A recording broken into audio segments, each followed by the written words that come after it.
Good morning, everyone. My name is Flora Sadie. I'm the current president of the Hudson Gateway Association of Realtors, and I'd like to welcome everybody, whether you're a panelist or an attendee, to this very, very important session we're having today. Fair housing is instrumental to not just our industry, but our association. Housing is a basic human right, and it should be fair and equitable for all. And I think that one of the biggest misconceptions about fair housing is that people think it's always violations happen because of somebody wanting to discriminate. Very often, it's really a result of a lack of knowledge. And at the Hudson Gateway Association of Realtors, it's really our mission to provide as much knowledge as possible for our agents so they can improve their businesses and be able to treat all of their customers fairly.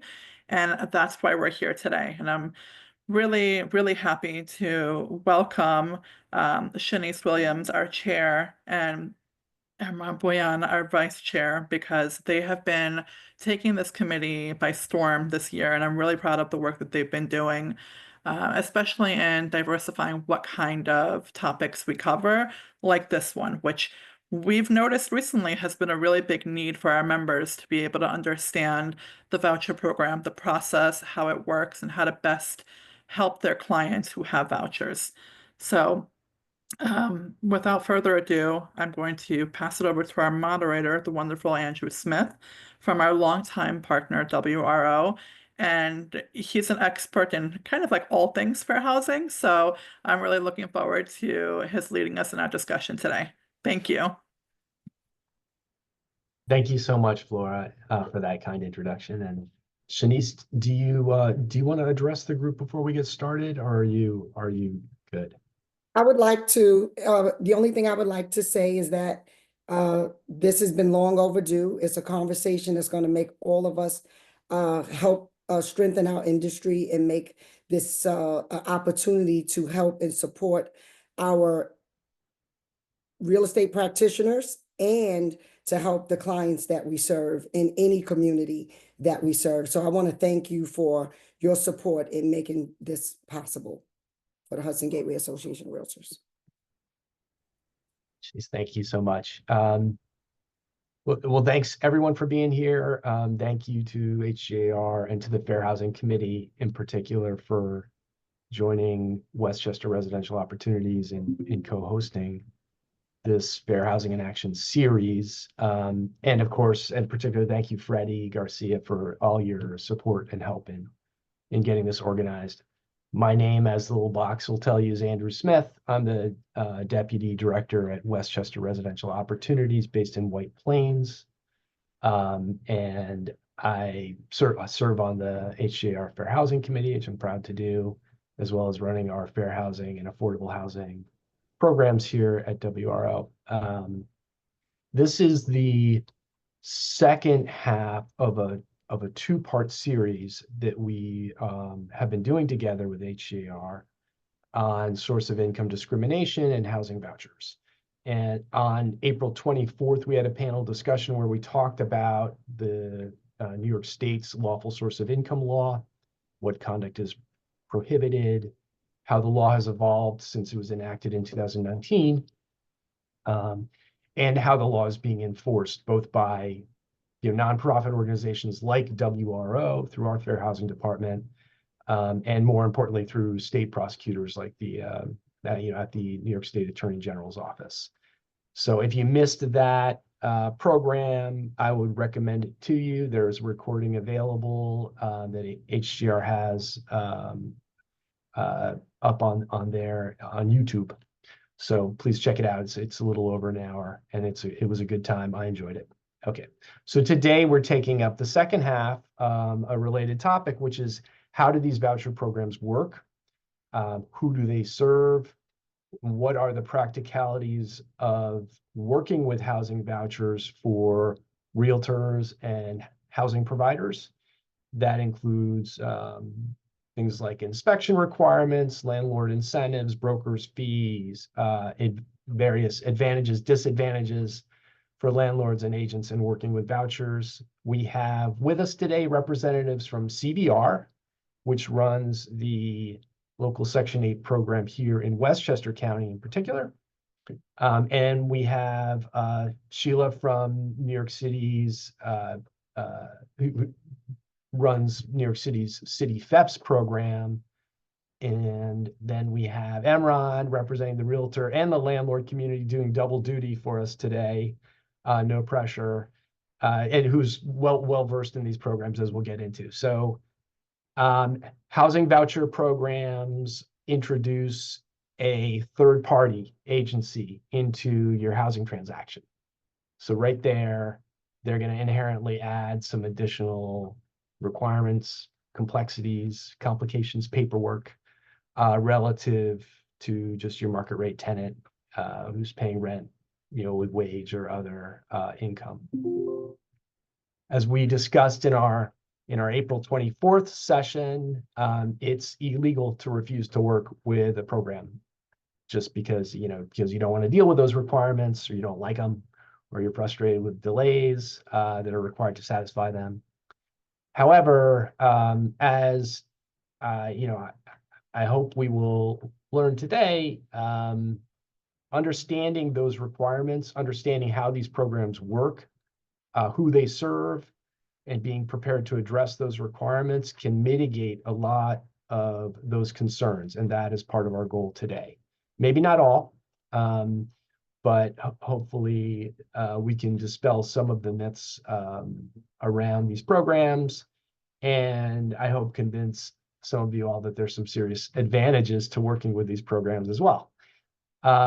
So as Freddie said, please put your questions in the Q&A box.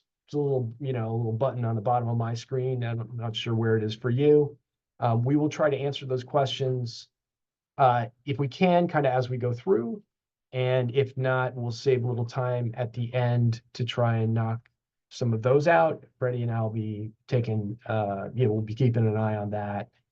And with that, I want to ask our exceptional panel of experts today to introduce themselves. Emron, why don't we start with you, since you've already been introduced a little bit. Why don't you tell us a little bit about yourself and what you do? Thank you, Andrew. Good morning, everyone. My name is Emran Bhuiya. I'm a director of sales at Exit Realty Premium. I'm also a director at Hudson Gateway and a co-chair for Fair Housing this year. So I'm excited to be here, share my experience, and also I'm here to learn. Thank you, Emran. Lorna, do you want to start for the CVR team? Of course. Good morning. Excuse my voice. My name is Lorna McFarland. I'm one of the deputy director at CVR. I'm in charge of operations. I'm excited to be here to explain the voucher program, how it works, and what we look for both the landlords and tenants. Thank you. Felicia, do you want to go next? Sure, absolutely. Good morning. I'm Felicia Ramos, and I'm the Senior Vice President of Operations there in the White Plains office. I work with Lorna, who's my colleague, and I oversee all the operations for the contract. All right, Jocelyn, you're next, and you get our first question is, what is CVR? So you can please introduce yourself, and you can also answer that question. Hi, everyone. My name is Jocelyn Perez, and I am the program director for the Westchester Neighborhood Choice Program, which is the program that is under CVR.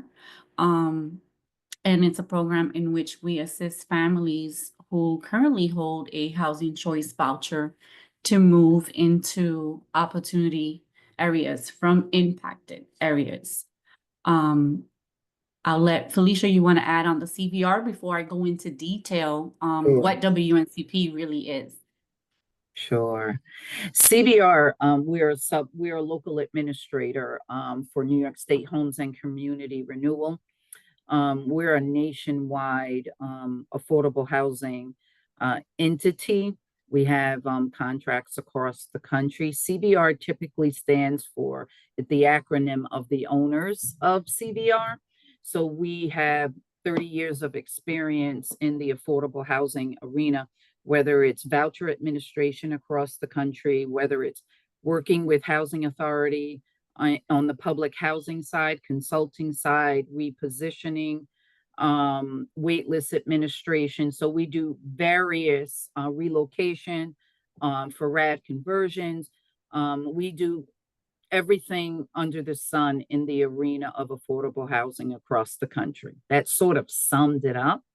So we also do consulting with housing authorities.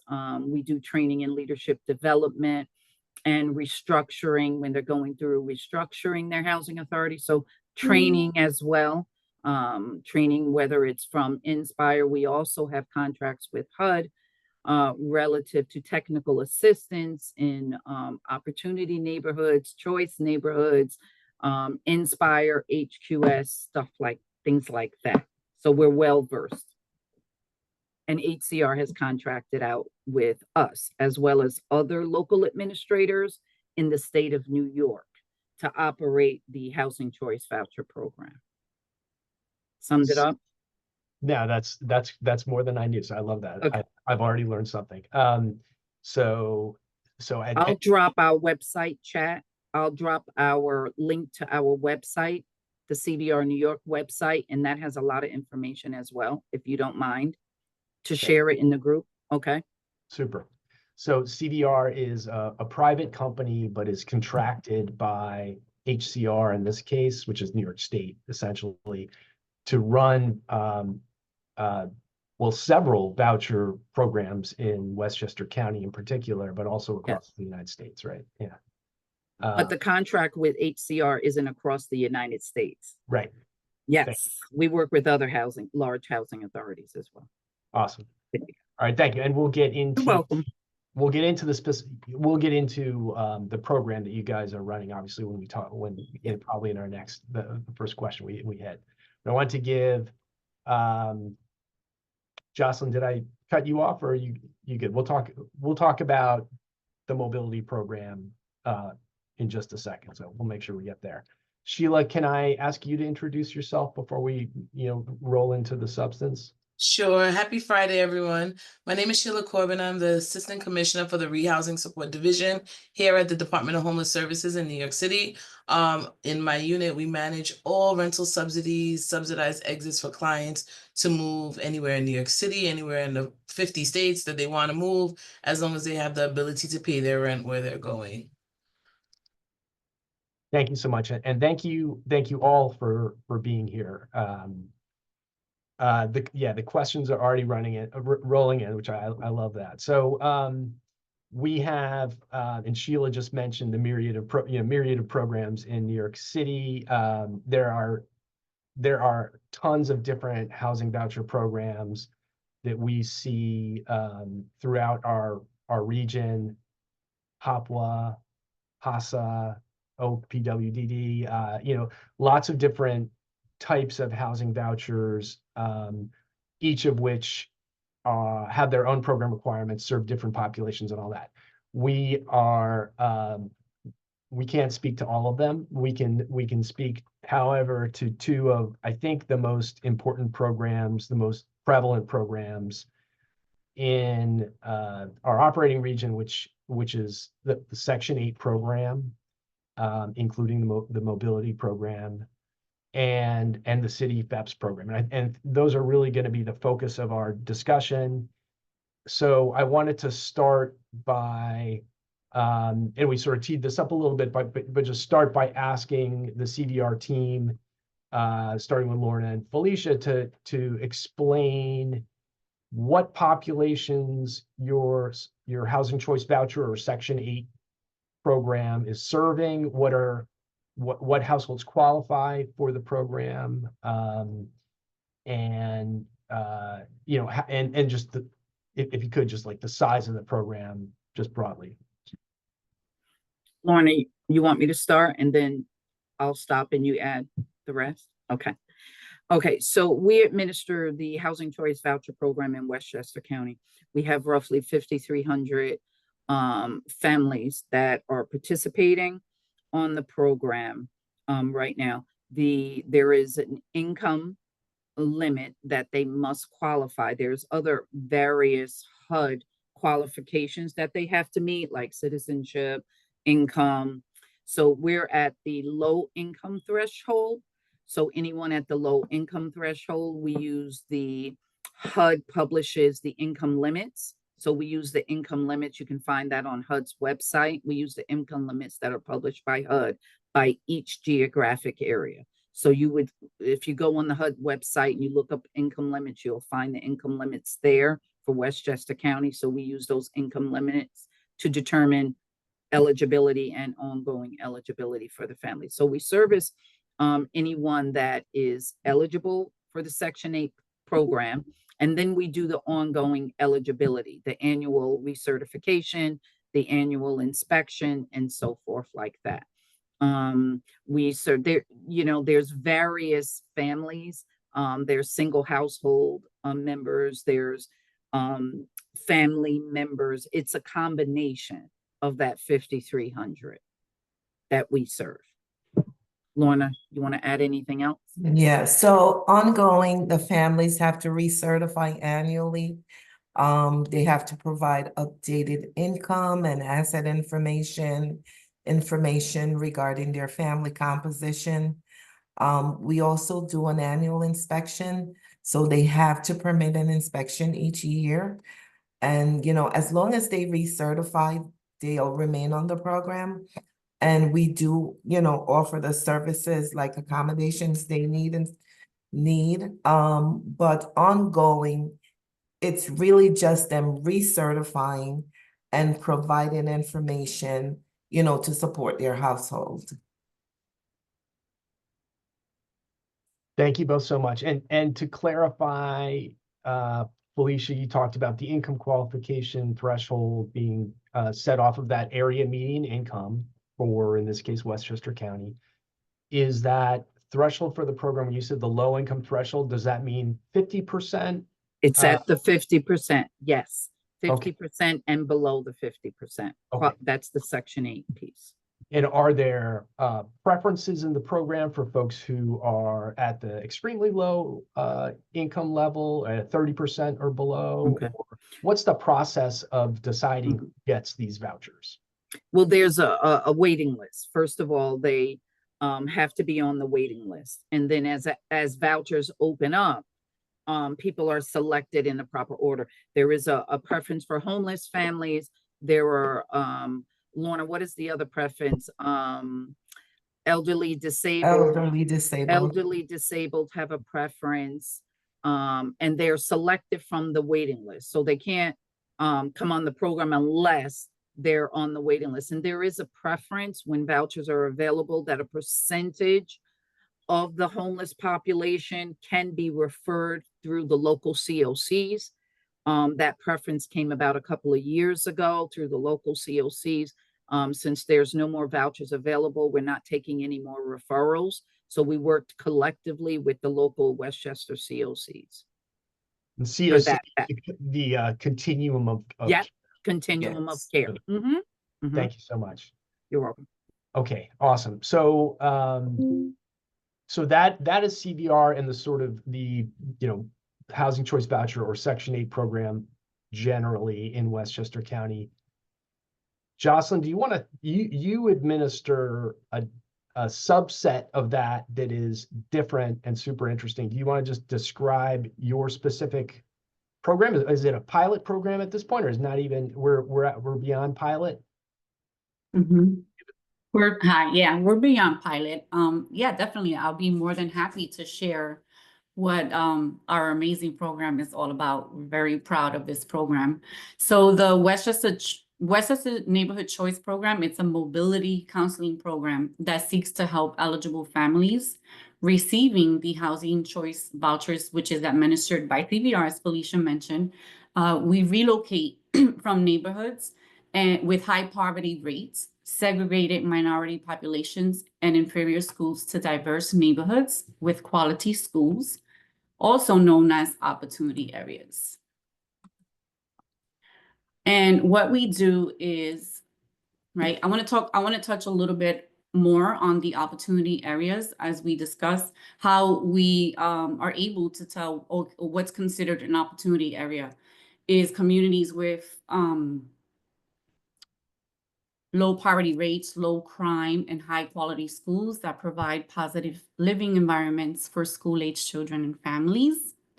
Voucher holders who rent units in these areas may also qualify for additional subsidy as rental rates are typically higher in these opportunity areas, right? Especially in Westchester, we all know that. And impacted areas are communities with high poverty rates, segregated minority populations, and low quality schools. Okay, and what WNCP does is we strive to provide prompt customer service to property owners through a single point of contact, which we understand that's very important for most landlords, right? We recruit and work with landlords in Westchester's best communities as partners. We also recruit and educate HCV holders on the benefits of moving to opportunity areas and help them locate, apply for, and move into housing in good school districts. WNCP also promotes Family Self-Sufficiency Program, which is a program that we already have also at CVR. So it just makes it easier for us to refer all of our participants to the Family Self-Sufficiency Program.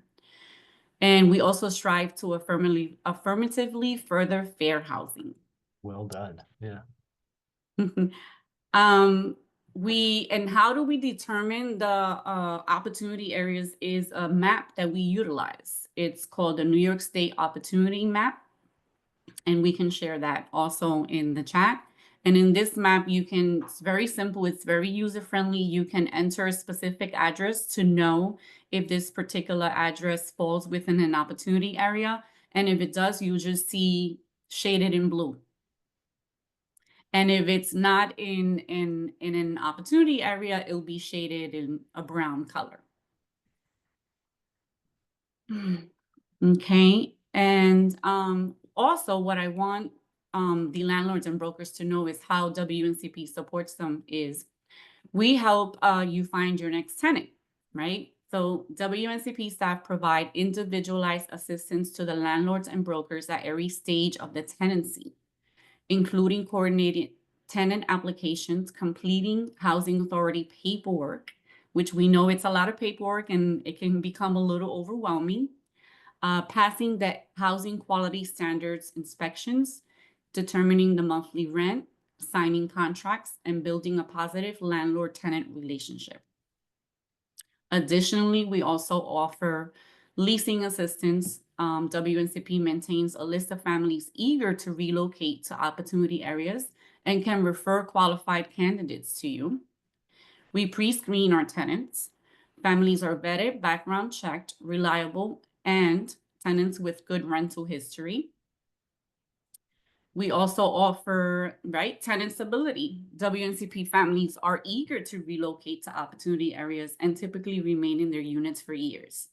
So last we checked, we have an average of about 6 years that most of our participants will remain in their units located in opportunity areas.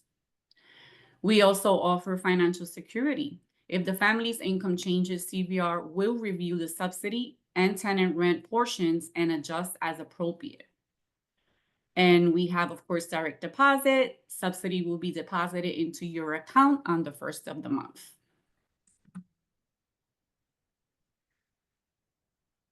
We also offer, we may offer brokerage fees for the family's security deposit assistance. Of course, there's certain protocols that we have to follow.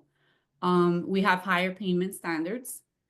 And it's important to know that HCV requires HQS inspections. That still applies, of course, under our program. And we'll get into the inspection stuff in a little bit, but thank you. Yeah. So And that's pretty, go ahead, Andrew. That's great. Jocelyn, thank you so much for the detail. And this is, so I referred to, I think, your program as a mobility program. Mhm. The correct title is the Westchester Neighborhood Choice Program. Is that correct? Right, yes. WNCP. So Okay. WNCP. Mhm. And the mobility part, so this is kind of like this is a special program within the Section 8 program, if I understand correctly. Yes. And Felicia, you can just jump in and interrupt me. So you probably, you don't need to, this should be a conversation, and you'll correct me when I get things wrong, I hope. Right. Well, WNCP, the name changed. It's been around for at least 20 years in Westchester County. It was formerly known as the ESOP program, Enhanced Section 8 Opportunity Program. That was administered by Jerry Levy and Beverly. Lorna, I don't know, I can't remember Beverly's last name. His name. Yeah. Yes, so they retired, and it was still under the umbrella of HCR local administrator. So when they retired, we were there in Westchester. It was already existing in Westchester County. So we always referred families to ESOP. Now it's called the Westchester Neighborhood Choice Family. So it's well beyond pilot at this point. So when it moved over to under CVR's administration, when they retired, we changed the name, we added more zip codes, things like that. So I just wanted to point out that it was always in Westchester County for many years, many years. Thank you. I appreciate that. Okay. Okay, and Jocelyn, at this point, how many households do you have within the program? Leased up, we have a total of 147, but we've serviced a little over 250 to 300. Okay, awesome. Thank you. That's fantastic. You're welcome. Okay, Sheila, you're up next. So tell us about, and I know you've got lots of different programs under your palms, but let's talk about city FEPs in particular, because there's a lot of agents and landlords in our service territory who over the past couple of years, right, have seen city FEPs vouchers start to come up. And tell us about the program, who it serves, who qualifies, things like that. So good morning again. Currently our City FEPS program is a program that serves our clients that are in DHS shelters who meet one of our eligibility criteria. And we have various criteria, but our primary criteria that we're going to see for the majority of our shopping letters are clients that are employed 10 hours a week, and their income is below 200% of the federal poverty guidelines. Once we have a client that meets those criteria, they get a shopping letter, and we call it a shopping letter because clients are not eligible until their package has been approved by our sister agency, HRA. Clients get their shopping letters, and to Andrew's point, maybe about a year and a half to 2 years ago, our mayor decided that we can use our shopping letters outside of the 5 boroughs. So we created statewide City FEPs. And at that point, our clients can go anywhere in New York State and use that shopping letter as long as they met the initial criteria here in New York City. Clients that are, again, employed, receiving SSI, whatever income, who have found a unit outside of the 5 boroughs. And we do encourage our clients to search outside. And, Westchester, I always consider it maybe like the 6th borough. I don't want you guys to get on me, of New York, because we're so close that our clients can then cross over and go right into Westchester and find a unit.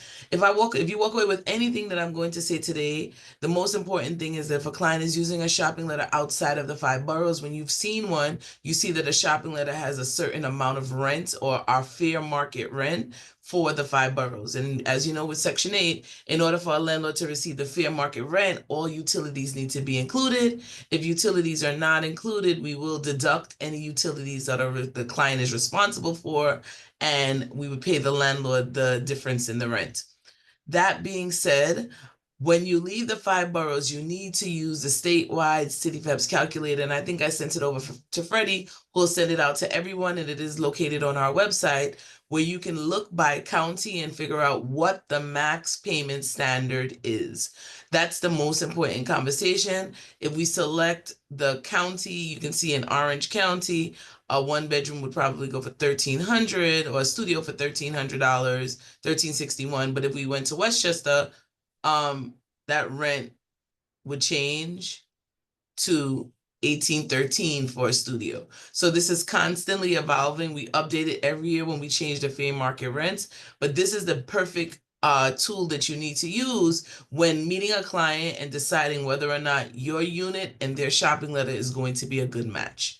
Once clients are selected, we do give a landlord, we do go through, and I think Andrew said we would talk about this later, but I'll talk very quickly. We do a clearance for the units in the 5 boroughs. Outside of the 5 boroughs, we don't do a clearance, but we do require our providers to come out and do what we call an apartment review or a walkthrough. And the client will come, they will come and look at the unit and verify that it's a safe unit for the client, that it meets certain standards, almost very closely related to Section 8 standards. Once the unit is deemed, safe, habitable, then we will use the utility standard for Westchester. We have 3 utility standards here in New York. We have New York City, Westchester, and then everywhere else. We would then use the utility standards for Westchester to determine the rent, and then the landlord would complete the rental package and send it back to the shelter. Once the shelter gets the packet, they upload it into our system. Once it's approved by us here at DHS, we then send it to our partner sister agency. They then approve it. Checks are then delivered here to Beaver. The provider picks up the checks, and then we expect the provider and the landlord to do a key exchange where the client gets their keys and the landlord gets their funds. Clients that have income are required to pay about approximately 30% of their income towards their rent, and the agency will manage the difference. All right, that was a lot. That was a lot of information. I really appreciate it. And we will go back into, we've had a number of questions I see popping up in the Q&A, and a lot of information about payment standards, how the rents are calculated, utility allowances, things like that. Questions about what the program pays versus what the individual pays. So we will, let me just table that for a moment for folks who are, pounding out on the Q&A. And let me turn next to Emran, if we can. And I just want to hear from you, your experience as an agent and a landlord, what programs you've worked with, in what areas, and just to hear a little bit about what your experience has been like in working with programs. Okay, that's a great question, Andrew. So I mainly do business in the Bronx. I also live in the Bronx. So one of the unit, I have one rental unit. That's why I've been called a landlord. Okay. I just recently went through Section 8. There's a 2 type of program, a NYCHA and oh my God, now I forgot the other one. HPD. HPD. Yes, HPD. Yes, HPD. So I didn't know there was a difference. So there is a difference. NYCHA actually give, if you are a new landlord, they give you, when there is a key handover, they made you sign a paper. So they incentivize the landlord equivalent to 1 month rent. And HPD don't do that. So that's the difference I recently found out. And I worked with City FEPS, Section 8, NYCHA, Section 8, HPD.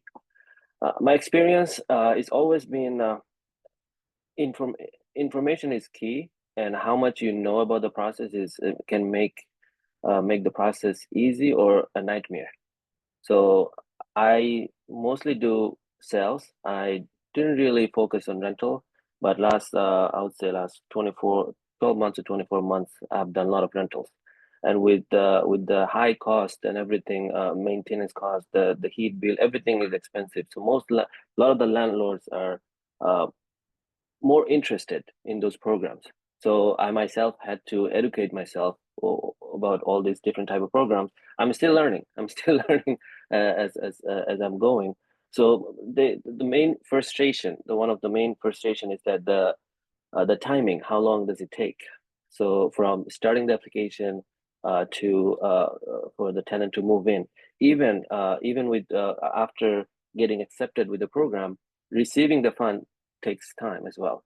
I could share my experience. That apartment I rented to Section 8 HPD, the whole process took almost a month and a half, close to 2 months. And the only confirmation I got from the person that the application is approved, lease is approved, now the tenant can move in. So when I asked for the payment, she said, you will receive the payment in next 30 to 60 days. So that kind of threw me away, like, okay, I waited almost 2 months. Now I have to wait another almost 2 months to receive the fund. Is there any way to expedite it? So there's no other way to expedite it. You have to give the keys to the tenant and they have to move in. And I didn't want to hold off the giving the keys because I want the payment, because now I don't have any choice. So it happened a few times with the NYCHA tenant, NYCHA Section 8 NYCHA program as well, and as well as NYCHA, Section 8 HPD. And in my experience, it is educating the landlord that you comparably receiving more rent with if you go with Section 8, and it's kind of it's guaranteed rent. If the tenant follows what they're supposed to do with the recertification. I'll quickly share an experience that we accepted a tenant, and again, I was saying that I'm learning as I go. The tenant didn't do recertification for last year. I think there's a time period on September of each year you have to recertify your application, and we didn't know that. We accepted a tenant, we started the process. 2 months in, we've been reaching out to the case manager, like, what's going on, what's the delay? Then we found out that the tenant didn't complete the recertification. Until that's complete, we cannot process a new application. And the landlord is like, I already lost 2 months rent, I'm not waiting anymore. So they say, you know what, I'm gonna rent it to a cash tenant who's willing to move in right away. So these are some of the struggles and daily activities we see that landlords wants to work with Section 8. Is just the time period. And city FEPs, I recently did one. I'm actually doing one. I see on their application they offer incentive to landlord. They give a 3-month advance rent, or if you qualify, they even give like incentive 1 month or 2 months if you qualify. So yeah, this has been my experience so far. Thank you, Emma. That's great. Thank you so much. That's a lot. And let me. So well, we've sort of touched on this a little bit. So maybe we should just go ahead and dig in now to the question about payment standards. And we've had a couple questions about this as well. So we have 3 programs here with 3 different payment standards, right? Or payment standards that are calculated 3 different ways. And there's been questions, well, why does city FEPs pay less than CBR or pay, I think there's confusion about how the rental amounts are calculated, whether there's any flexibility, whether a program might pay more than what the voucher says, whether a tenant can pay more. And these are, I know, issues that come up. Sometimes that's a payment that is on the sly, for example. So can we start getting into a little bit of the details about how payment standards are determined, how they change over time, starting with, I guess, the base rent and the utility allowances like Sheila was talking about, and then we can talk about the household's portion of the rent versus the agencies, if that makes sense. I don't know, Felicia, if you want to start, or whatever, or we can let Sheila start, whatever you like. Sure, I can start. I sent you the payment standards. Do you want to share that, what I sent for Westchester County? And this is applicable to WNCP as well, the Westchester Neighborhood Choice Program. So how the payment standards work, they differ from, of course, city FEPs. That's a totally different operation. And basically, this is also under the assumption that it's including utilities. So if you look at those zip codes, and then if you look at the top in green, those are the main payment standards.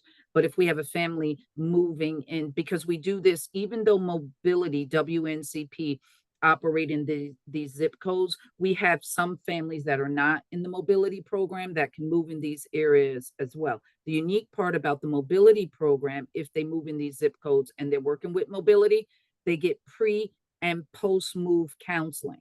They get the case management that's attached when they move under the WNC program. So if any issues come up with the family, they have an assigned team that will work with them, as Jocelyn stated. So these are for Westchester. Typically, the share that the family pays is always 30% of their monthly adjusted income. Okay, and the housing authority will pay, or the Section 8 administrator will pay the difference of that. They're guaranteed as long as, like, what's his name stated, as long as the family remains eligible, they're guaranteed that rent. Okay, so what we do is we certify them annually. They got to comply with allowing the inspection.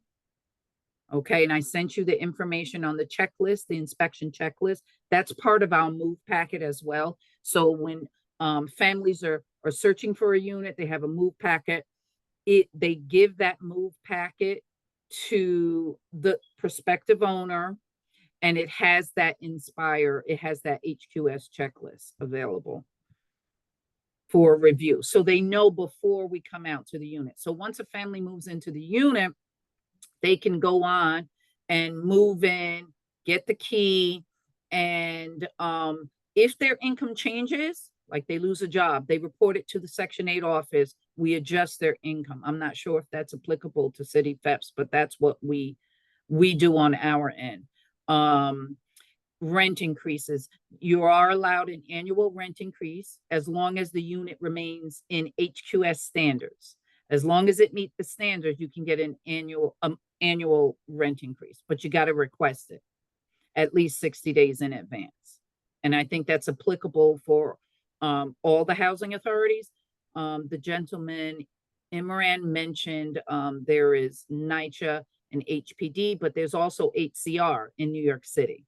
They're another Section 8, very large Section 8 entity, and that's who we have the contract with for Westchester County. HCR is also in New York City, so you may deal with New York City HPD as well as NYCHA, okay, for New York City. For Westchester County, right now we are paying security deposit on behalf of the family. We just ended the landlord incentive program. So what that was like a month's rent, an incentive offered to a particular owner. If they were tax credit or project-based vouchers, they weren't entitled to the incentive. Okay, so a regular landlord could get an incentive payment and could get the security deposit. We just stopped the incentive payment. That just ended on April 23rd. And Lorna, you want to chime in and take it a little bit from here? I gave the overview. If I missed anything, thank you, Lorna. Yes, so I just also wanted to point out that so families pay 30% of their monthly adjusted income for rent, as long as their gross rent is at or below the voucher payment standards on the chart. So they can rent a unit that is higher than the voucher payment standard, but their total tenant payment cannot exceed 40%. So sometimes families will submit like a packet to rent a unit that is more expensive. It will be approved only if their total tenant payment, which is their tenant share plus their utility allowance, as long as that does not exceed 40%, then the unit will be approved as long as it passes inspection. Also, I just want to also add that when they do submit a move packet, they also have to submit a recertification packet with their move. So sometimes, you know, that kind of causes some kind of delay when they're submitting their move packet. So at the same time they're submitting their move packets to move, they have to submit their recertification packet with updated like income and asset information. Once we get that, then the next step is we would review to ensure that the unit is affordable, meaning that their tenant share will not exceed the 40%. As long as the unit is affordable for them, then the next step is we would schedule the inspection. And I know Emron mentioned that there's sometimes delays. So like with our office, once the inspection is scheduled, usually the inspection is scheduled. It can take up to, like he said, 45 to 60 days, but we move quickly. Once the inspection is scheduled, then the next step is the tenant gets a share letter. The landlord gets the HAP contract. And the landlord needs to return the HAP contract with a copy of the executed lease, right? And then once we receive the HAP contract, we then will process the payment. So everybody, there's like a time limit for everyone. So the landlord needs to return the HAP contract to us timely so that we can do the data entry. Because for our office, we don't cut the checks in our office. We're just putting data in the computer and then the checks are generated through New York State. And that could take, as long as the data entry is done, say before the 20th of the month, the payments will go out on the 1st. So everything, it's like timing. It's all timing. And then we do attach a letter to our HAP contract that tells the landlord about how long the payments will take, that there could be a delay in payments. So they're notified. And then we do also have a community relations specialist that will follow up with the landlord so that the landlord doesn't have to go to the caseworker per se, but they can communicate directly with the community relations person. Okay, very nice. Okay, got it. Okay, so just to talk a little bit about, and thank you, Felicia. I see Chris Kelly. Okay, awesome. So let's, as we're talking about these payment standards, and thank you all for sharing the those payment calculators and things like that. Super helpful, publicly available information, obviously for our attendees here. What is that? When we say a voucher, it's a letter, right? And so what is that letter going to look like when a realtor or a landlord gets a letter, a voucher? Is it going to have a dollar amount on it? Is that the right dollar amount? How do they go about analyzing, or a real estate agent who's trying to find a place, how should they go about understanding what they're looking at when they get that letter in terms of the payment standard? Okay, so the voucher does not have a dollar amount. On the voucher will have like a number, like a tenant ID number. It has the number of bedroom the tenant is eligible for. It has the date the voucher was issued, and it also has an expiration date.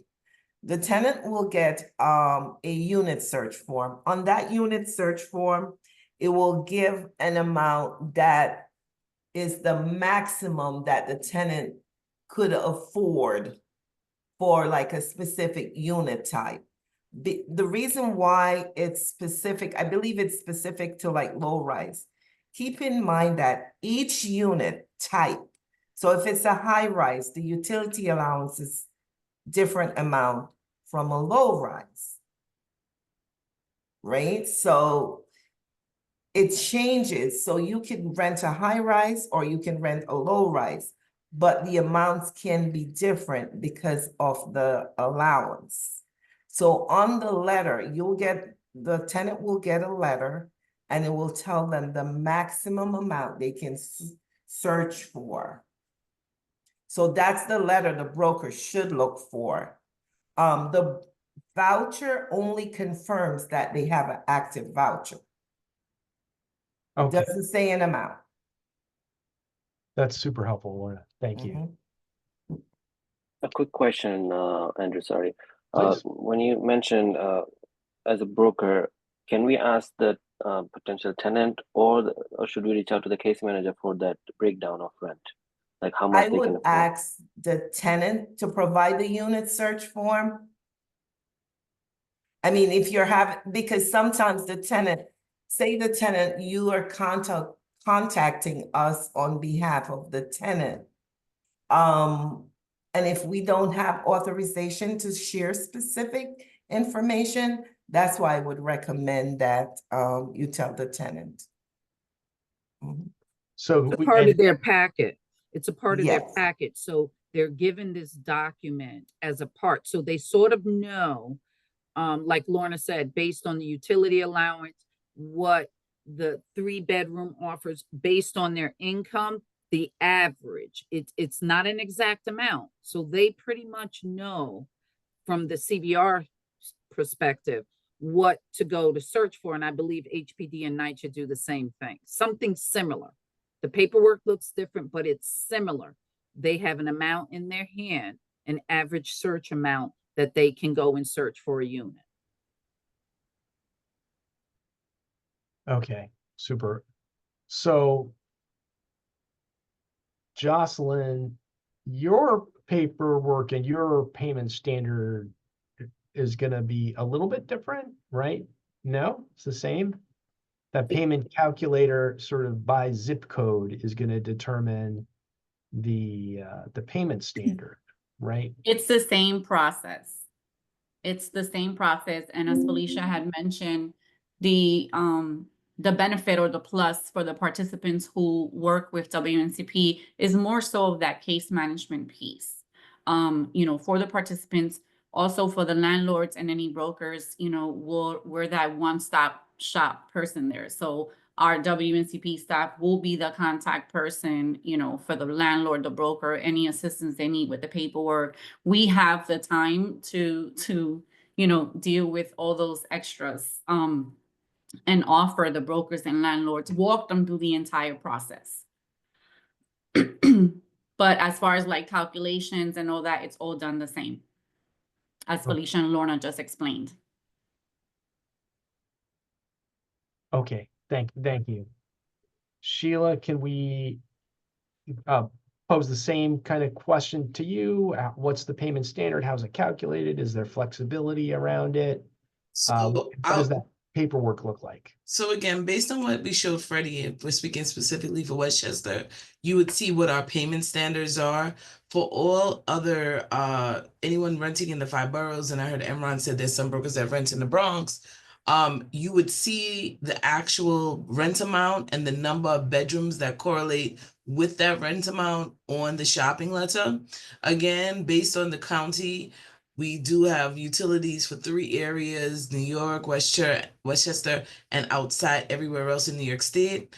When you use those, you have to then make a decision between who is responsible for the utilities. And once that's determined, you would minus any tenant responsible utilities off the max payment standard, and then the rent will get paid. Once the case is approved, we will give 1 full month's rent to the landlord. Currently, we give 3 months of the city for HEP's portion. Then if the client has a portion, they'll start paying their portion on the 2nd month. And finally, we give a unit whole, and we also prorate the rent, which means that if the package gets approved after anytime before the lease start date, we will pay daily until we get to the 1st of the month, so that the client is able to move into the apartment right away. So we don't require the client to wait until the lease start date to move in. We want them to move in immediately upon approval. Landlords also get a security voucher that they can turn into HRA, so that they're able to get money's paid back. One interesting thing I will tell you all about is a program that is attached to City FAPs only called the Supplemental Security Assistance Fund. And what that is for an additional $3,000 for landlords that have any issues with their apartments once the clients either leave, unpaid rent, or even while the client is there. So if the client is there and a cabinet breaks, a landlord can write to SSAF, show receipts of what it's going to cost to fix. They will give them the money out of the $3,000 pot to make that repair. And then the client, the rest of the money will sit until they need it or maybe never need it. So that's a great opportunity. Another great opportunity at City FAPs is that we're constantly certifying clients, right? So we have a huge batch of clients that are eligible. So you can always know that if you have a unit, we have a client. We always have someone that is looking for an apartment that is able to move once I always say a landlord and a client decide to have a marriage. I like you, you like me, let's spend our days together. And the rent will be paid. So now when we talk about exactly what we pay out, the client is responsible for their contribution, which could be up to 30% of their income if they have income. If they have no income, the client is not responsible for anything, and the income will come directly from the rental portion. And if they don't have income, then their shelter allowance will kick in from their local DSS to pay their shelter portion twice a month. Yeah, that's it. So Payments. in that case, when it sounds like that, if you have, like you said, as someone coming out of a shelter has really has no income themselves, they will get a DSS contribution toward their rent. So in that instance, there are rental checks coming. There are two rent checks coming, basically, one from City FAPs and one from DSS. Is that right? Correct. Very interesting, as opposed to it coming from City FAPs and the individual tenant or household. Correct. Thank you. Okay. And Sheila, if you answered this, I'm not remembering, so I apologize. No worries, I'm here for it. Can you tell us how many households City FAPs is currently serving?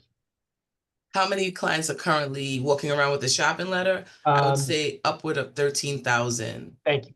Awesome. And that goes from singles all the way to large families. Awesome. All right, just to give us a sense of the scale, that's great. All right, we've sort of touched on incentives and some of the payment, security deposit in this. I didn't know about this supplemental security deposit program. That's really interesting. Thank you. I wanted to talk about brokers' fees. I know we have. I can see from the names we have a lot of real estate agents with us today. No coincidence there.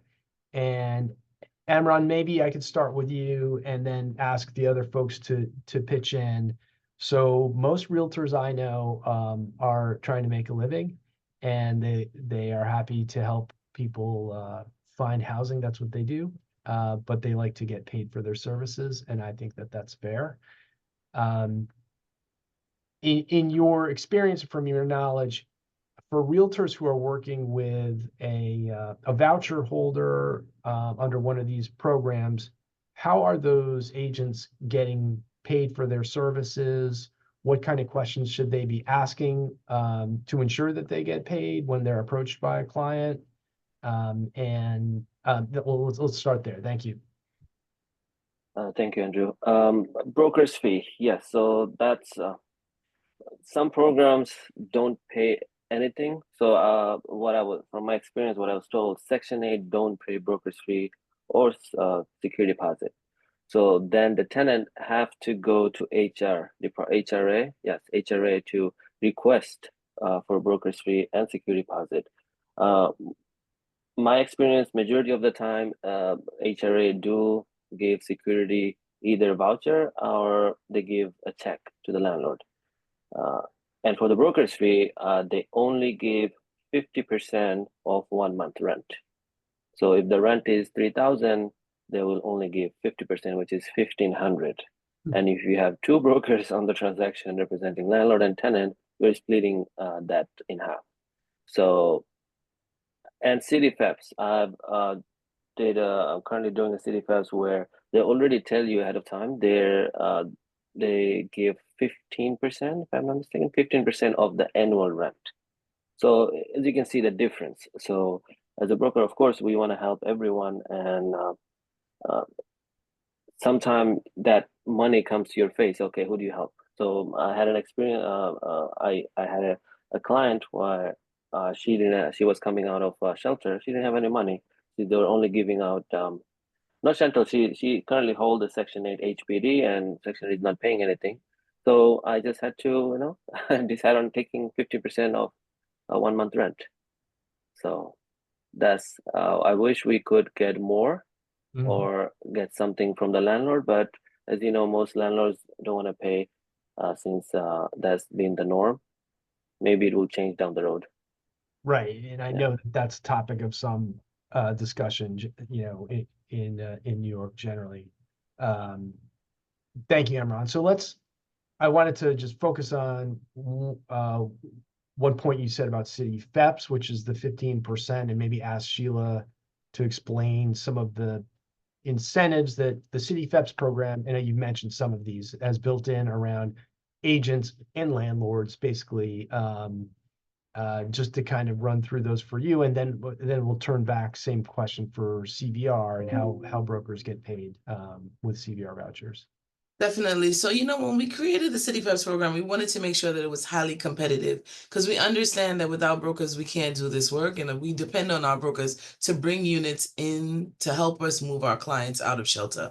So to that end, not only for City FEPs, but any exit out of shelter, we do pay 15% of the annual rent for those brokers that assist us. And one thing to mention, and I mentioned a couple days ago when we were all together, is that if our clients are moving, even with the Section 8, to a different county, we will also pay 15% of the annual rent in order for our clients to move out into those units. So brokers will be compensated who help assist our clients to move out of shelter with that 15% of the annual rent compensation. But to Imran's point, if a client in shelter decides to go to a job center or a benefit access center run by DSS, they will only pay 50% of the annual rent. But in shelter exits, we always pay 15%. So this is only for city FEPs Not for city, everything. Any program we run, FEPs, city FEPs, SODA, any program, Section 8, even if the client is doing a one-shot deal, whatever they're doing and they're moving out with a subsidy through DHS, we will give 15% of the annual rent. So that's a New York City shelter. Yes, for New York City shelters, moving anywhere though. As long as there is a broker and the broker is licensed to work in a municipality where the client is moving into. Okay, thank you. That's very helpful. So, Felicia, you're unmuted, so I'm throwing it to you. Okay. Talk to us about how agents get compensated in your service territory, Westchester specifically, and what other landlord incentives are out there available in the market, either through you guys or DSS or somebody else. Okay. I can't really speak for DSS. Lorna may have some information on DSS. Well, Section 8, we don't pay broker fees. I'm not, like Imran said, NYCHA, I don't think NYCHA pays it. I don't think HPD pays it. I don't think any Section 8 across the country is paying broker fees, unless they could be other housing authorities that, I can't speak for all of them, but for us, we don't pay brokers fees. We were paying a landlord incentive fee, which totaled the 1 month, but that program went away April 23rd. We do pay security deposit, okay, for the families. We do pay the security deposit for the families. We don't give like the voucher. We actually pay the landlord, but once they move into the unit, we get confirmation and they get their first HAP check, they'll get that security deposit at the same time. WNCP, I'll let Jocelyn speak to WNCP if they're participating, because there may be circumstances where they will pay a broker's fee. Lorna, I'll let you chime in on what DSS, what we've seen in Westchester relative to brokers' fees. Yes, so Westchester families can apply to DSS for the one-shot deal. And I believe they pay 10% of the annual rent or 1 month's rent. But most families normally get approved as long as they apply ahead for the one-shot deal. And I believe they also give them a guarantee letter that they can present to the broker. For that amount, yeah. for that Yes. amount. So if you're an agent trying to work with a Section 8 client, CVR, for example, in Westchester, there's a couple questions you want to ask right up front, right? I mean, you want to know, you want to see that search letter and the voucher letter. You want to understand what that payment standard is, and you should ask how you're going to be paid. And if it could be from the tenant household, but most folks who are out there, searching with a Section 8 voucher probably don't have significant assets or resources of their own. So it's likely that they need help to pay that broker's fee.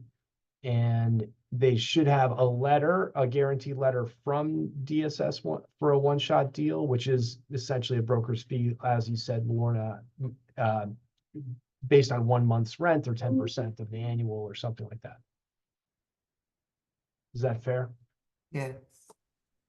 Thank you. Okay, awesome. Jocelyn, you want to talk about Yeah. the relationship with the broker's fees for your specific WNCP? Of course. So as Lorna mentioned, as far as applying with DSS, the process is the same.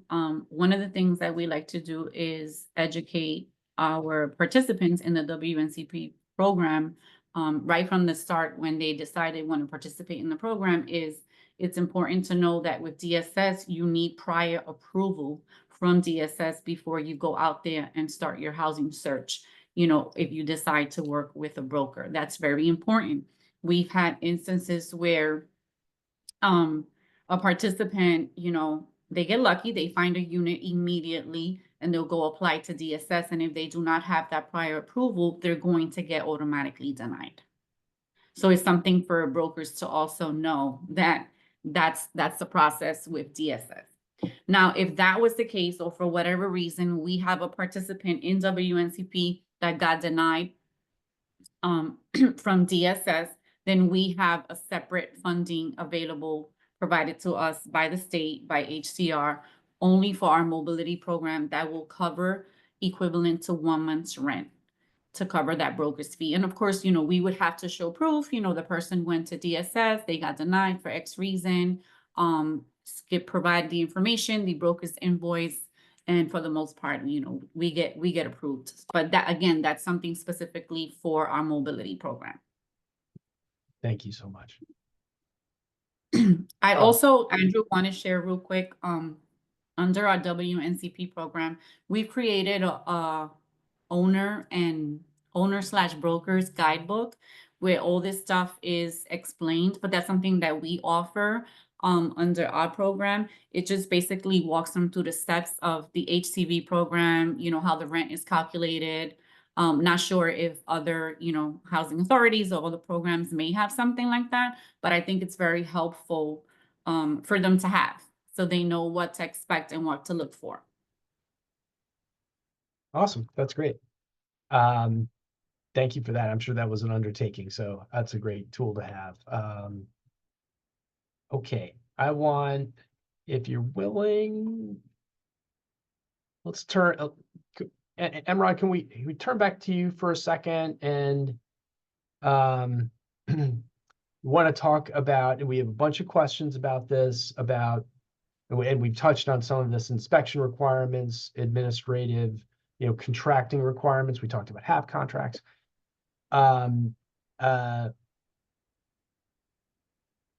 There's so we have concerns folks have stated, and we've already talked a little bit about delays in getting voucher holders into an apartment and leased up and moved in.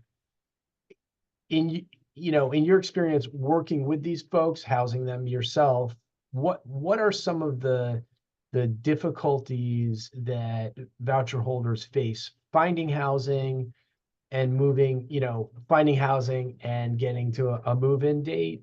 How long does that typically take? And really, I wanted to get at, what are the impediments? We talked on April 24th about one of those major impediments, which is discriminatory conduct by, source of income discrimination. And obviously that illegal discrimination is one impediment. What are the others in finding housing that's both safe and affordable, meaning within that payment standard? Okay, so for landlords who understand the program, they don't really discriminate based on income because they already know the voucher holder, majority of the money will be coming from the program. So they understand that. So so for those landlords, working with them is much easier. Most common question that we get from the landlord that, okay, what if the tenant stop paying their portion of the rent? And what if they disqualify from the program, and as a landlord you don't receive the rent anymore? So how does the eviction process work? So again, that's the question. I wrote it down, so I'll be waiting to hear from everyone on that response. So these are one of the concerns the landlord has. Okay, if I don't get paid, okay, where do I go? Do I start the eviction process, or is it difficult to get them out? So that's one of the concerns. For a tenant perspective, it's very difficult. It's heartbreaking because there's whenever we list a rental, the amount of calls we receive, 99, I'll say 95% or even more of the calls that we receive are program voucher holder. So we can only house as much as we can, like one unit, only one person, one family can get. So based on that also we have to educate the landlord that, listen, if you and explain them the difference of all this program.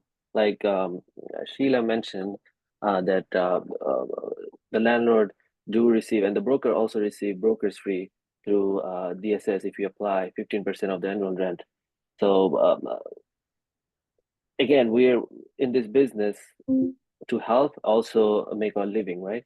So when we see all this bunch of program and there is a difference, like if you go with if you have a tenant with Section 8, NYCHA or HPD, where you know that you're not getting paid, either that the tenant has to pay, and majority of the time tenant doesn't have all that money, and you have a city PEPS voucher.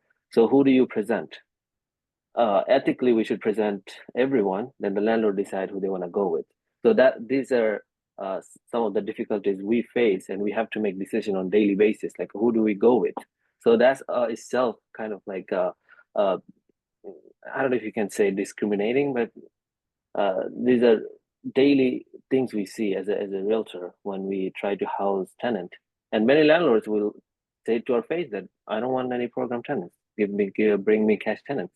At that moment, we as a realtor, we have to make a decision to not to work with them or work with them. So I can tell you the answer to that question. You know the answer, but yeah. Right, yeah. But it's educated them. Some landlords they don't even understand the process of how this works, and it might be program is much better than cash tenant, because cash tenant is not 100% guaranteed. Even though you give a tenant, they have good income, all of a sudden they lost their job, they will have difficulties paying rent. With the program, it's every month. I love it. The first check I received last month after waiting 3 months, I love seeing the payment hitting my account. So for landlords, it's exciting. Right. Thank you. And that's obviously that is one of the huge advantages of these programs, is that you're you have a very creditworthy entity on the other side of that payment, and understanding there might be delays in the paperwork and the administrative requirements. You don't have to worry about the payment authority losing their job, for example, or COVID, things like that. Okay, so let's and I apologize. I know we're running a little bit short on time, so I don't want to cut any discussion short, obviously. But let's talk about inspection requirements, please, because I know that that's a topic that comes up a lot. What are those inspection requirements? We talked a little bit about, Lorna, the timing that it takes to get it done, get it scheduled and executed. But can we talk about substantively, what are those inspection requirements? What are you looking for? There's a lot of a mythology, I think, around what those requirements are and what they're trying to accomplish. And I don't know, Freddie, if you could put up the checklist, if you have it handy, that would be great. There you go. All right.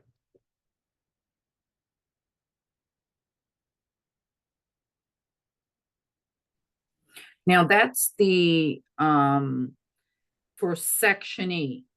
That's Inspire. It used to be called HQS, and HUD across the country changed the federal regulations relative to inspection. So we provide a little bit of a self checklist for the family in the move packet, and that's what this is. So when they give the move packet or when they're searching for a unit, they can look over the list, they can share it with the landlord as well, so they know what we're looking for when we come to inspect the unit.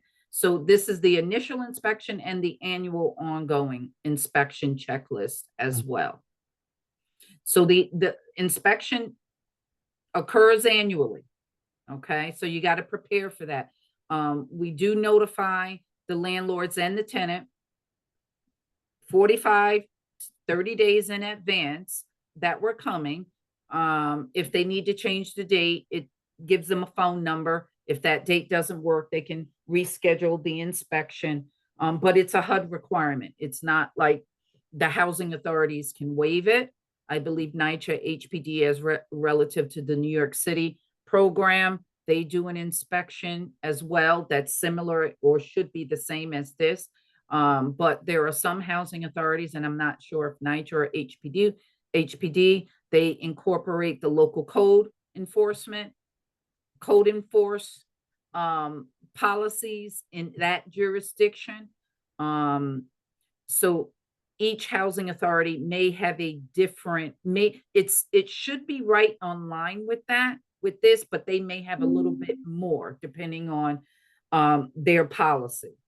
For CBR, the statewide policy, this should cover the majority of the items that we look for. And we put this checklist together because a lot of the failures that have occurred through the years were associated with this type, with the checklist.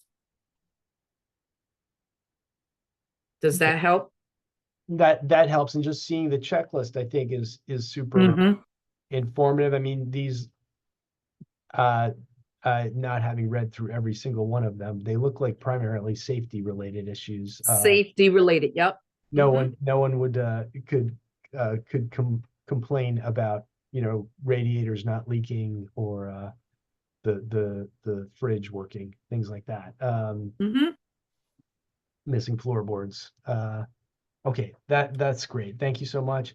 Sheila, is there, you mentioned the inspection process for city thefts a little bit earlier. Is it a similar checklist that you guys would be using in that program? Absolutely, but the only difference is the providers are responsible for doing our walkthroughs on any apartment from the second floor up. Here, a DHS inspector will do the first floor, and if it's in Westchester, we will do a virtual. And a virtual walkthrough means that the landlord has to also have the tools necessary, and we actually watch the landlord go through the walkthrough, going through question by question, so we're doing it virtually in order to make sure that we're able to do all first floors, basements, and attics. Through DHS inspectors. Thank you. And that was one question I had. So I know we have folks on from Orange County, from up north of Westchester as well. And so for an inspection up in Orange Ulster County or something like that, you're doing also virtually. That makes a lot of sense. Okay, that's great. Thank you so much for going through those inspection requirements. I want to make sure we touch on kind of the other administrative requirements of these programs. someone had mentioned earlier, a HAP contract, which until a couple years ago, I had no idea what that term meant. Maybe, so again, as we started talking about how this is a three-way, working with a vouchering program means you have a three-way contractual relationship now when you enter into that leasehold arrangement.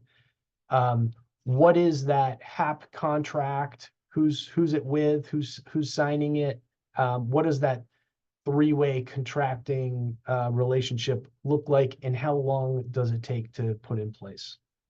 Okay, so the HAP contract is the contract between the landlord and the PHA, right? So initially, the HAP contract starts the same day as the lease, and it will go on for 1 year. So in the HAP contract, it describes the responsibility of the landlord. It also describes the responsibility of the PHA. It talks about payment, about changes in the rent, like timelines for requesting a rent increase. It also talks about the tenancy addendum, and it talks a little bit about VAWA and other protections for the tenant.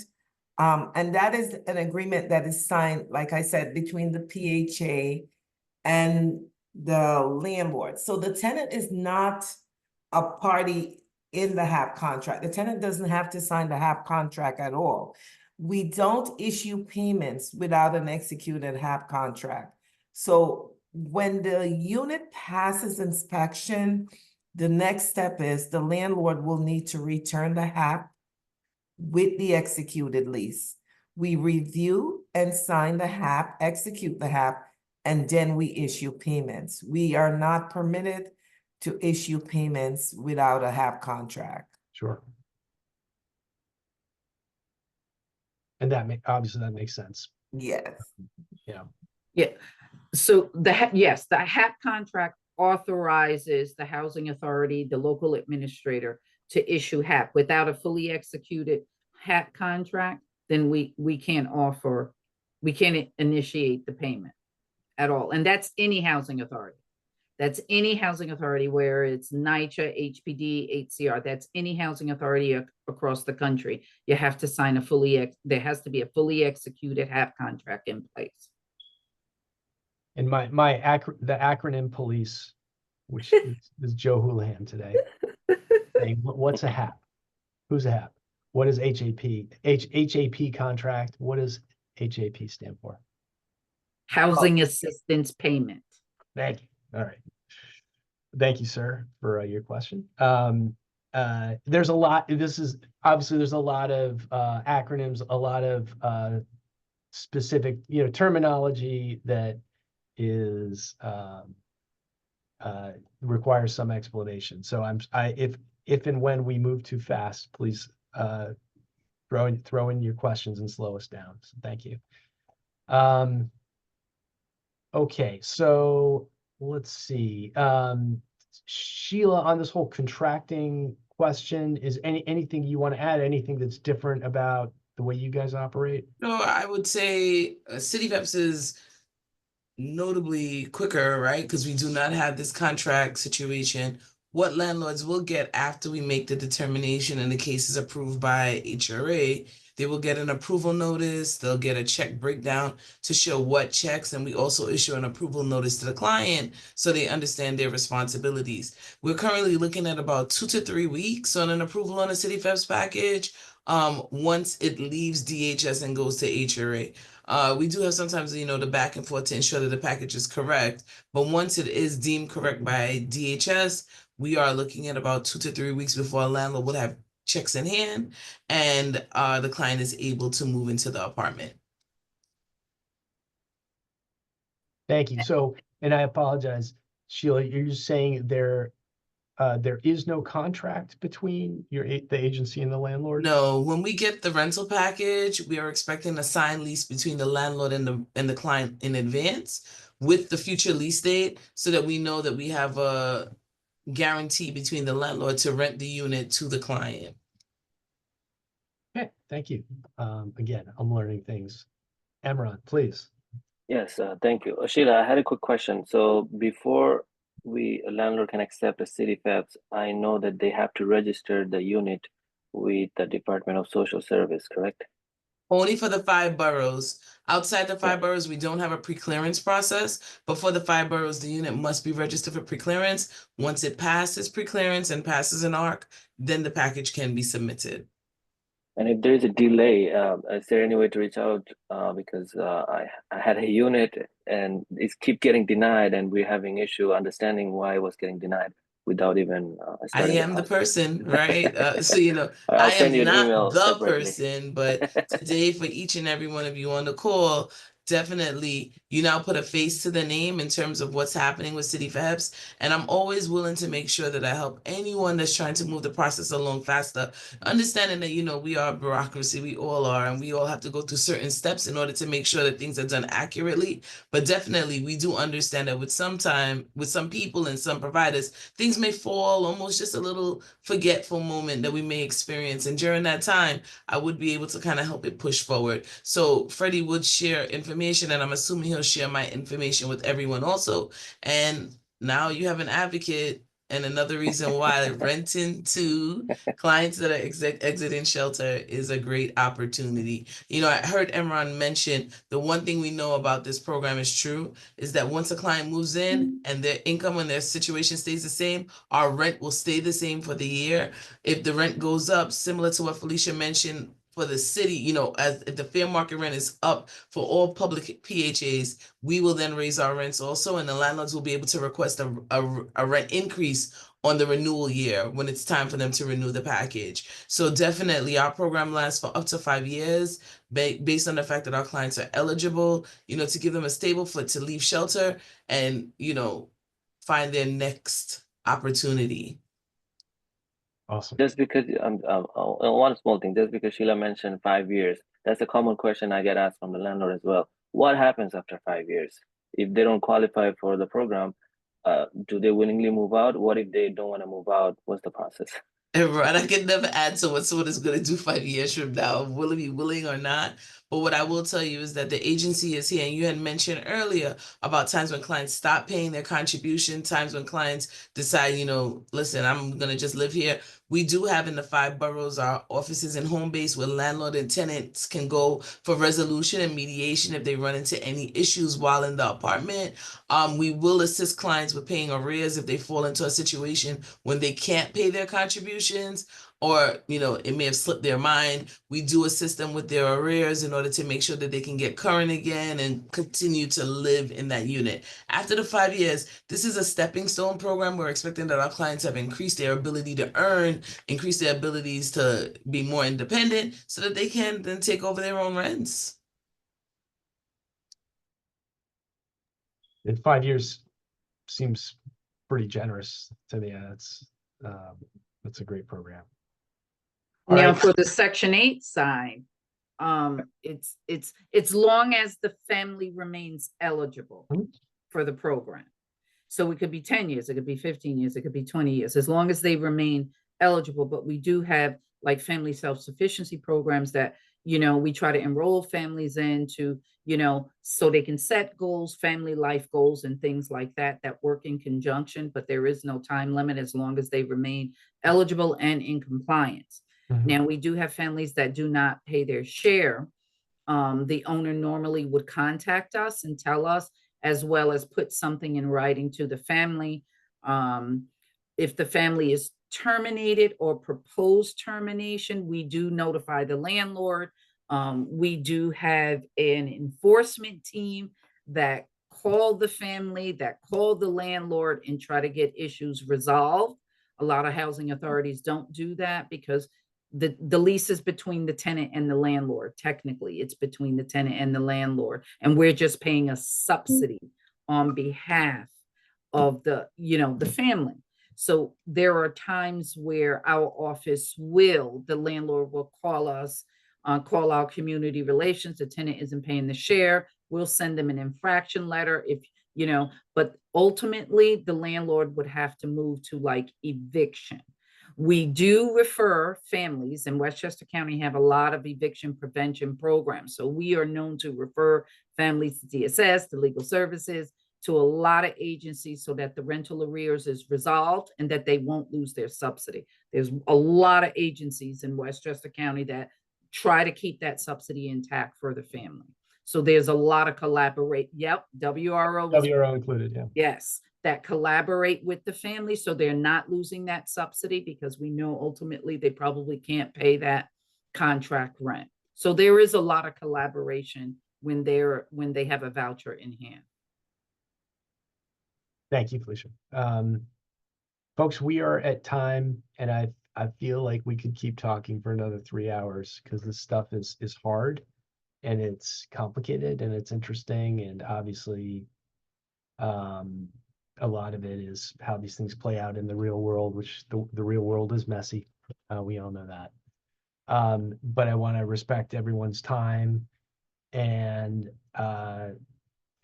let everyone get their lunch or whatever's next on a Friday afternoon. Thank you to our audience.